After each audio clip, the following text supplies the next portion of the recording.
Hi అండి, నేను ఇవాళ అయితే చికెన్ ఫ్రై చేస్తున్నాను. చికెన్ ఫ్రై చేయడానికి కావాల్సినవి చెప్తాను. ముందుగా మనం తీసుకొచ్చుకున్న చికెన్ శుభ్రంగా కడిగి ముక్కలు కోసుకొని ఉప్పు, కారము, పసుపు, తగినంత నిమ్మరసం వేసుకొని ఇలాగ కలిపి పెట్టుకోవాలండి. నేనైతే వీడియో తీద్దాం అనుకున్నా కానీ మర్చిపోయి ఇప్పుడు ఇలా కలిపి పెట్టిందని చూపించి చెప్తున్నాను. ఒక అరగంట కలిపి పెట్టుకోవాలండి. కలిపి పెట్టుకున్న తర్వాత చెప్తాను. ఒక ఉల్లిపాయ ఇలా కట్ చేసుకోవాలి, ఒక రెబ్బ కరివేపాకు, 3 పచ్చిమిరపకాయ చీలికలు. ఇప్పుడు మనం బాండీ పొయ్యి మీద పెట్టుకొని తగినంత నూనె వేసుకుందాం. నూనె వేడికిన తర్వాత మనం ఇలా కడిగి పెట్టుకుని ఉల్లిపాయలు, పచ్చిమిరపకాయలు, కరివేపాకు వేసుకోవాలి. నేనేస్తాను తాలింపు వేగేటప్పుడే ఒక బిర్యానీ ఆకు, 2 లవంగాలు, కొంచెం చెక్క వేసుకోవాలండి. నేను ముందుగా వేయడం మర్చిపోయాను, అందుకని తాలింపు వేగేటప్పుడు వేసాను. ఇప్పుడు మనం తాలింపు మనం పక్కన కలిపి పెట్టుకున్న చికెన్ వేసేసుకుందాం. చూస్తారు కదండి, ఇలా కలిపి పెట్టుకొని మూత పెట్టేసుకోవాలి తాలింపు వేసిన తర్వాత. ఇప్పుడు మనం మసాలాకు రెడీ చేసుకుందాం. దాంట్లో కావాల్సిన ధనియా, 3 లవంగాలు, కొంచెం చెక్క, కొంచెం గసగసాలు చూపిస్తున్నాను కదండి. ఈ కొబ్బరి ఇలా తరుక్కొని వేసుకోవాలి. కొంచెం అల్లం తరుగు, 4 వెల్లుల్లి రెబ్బలు. చూస్తారు కదండి, ఇలా వేసుకోవాలి. మసాలా ముద్దగా వేసుకుంటేనే ఆ ఫ్రైలోకి అనేది బాగుంటుంది. ఇప్పుడు మనం కూర అలా ఉందో చూద్దాం. చూస్తారు కదండి, మనం ఇలా మోయినమైన మంట పెట్టుకుని ఉడికించుకుంటే ఆ నీరంతా ఇనిగిపోవాలి. ఫ్రై కన్నా తర్వాత ఇలా వస్తుంది. ఇలా ఉడుకుతుంది చూడండి, ఎలా ఉడుకుతుందో. నీరంతా నిదానంగా ఇంగిపోతుంది. నేనైతే ఇవాళ ఎప్పుడు వేయలేదు పుదీనా. ఇవాళ అయితే మా వారు కొంచెం పుదీనా ఏమంటే వేస్తున్నాను. మరి ఎలా ఉంటుందో ఏమో నాకైతే తెలియదు, కానీ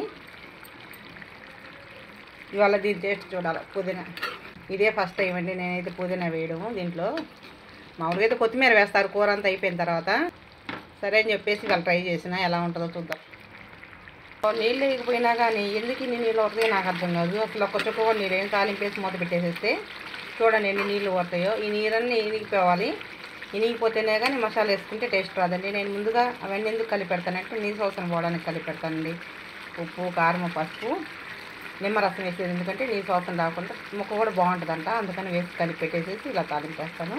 ఇక్కడ వంట చేయాలంటే చాలా కష్టం అండి. మనం ఇళ్ళల్లో వంట చేసుకోవాలంటే నేను ఎంత బాధపడుతున్నాం కదా. ఇప్పుడు ఈ వంట చేస్తుంటే అర్థమవుతుంది ఎండాకాలం. చూసారండి, ఇప్పుడు నీరంతా ఇంకిపోయింది. ఇప్పుడు మనం మసాలా వేసుకుందాం. ఇలా రెడీ చేసుకున్నాం కదా మసాలా, దాన్ని వేసుకుందాం.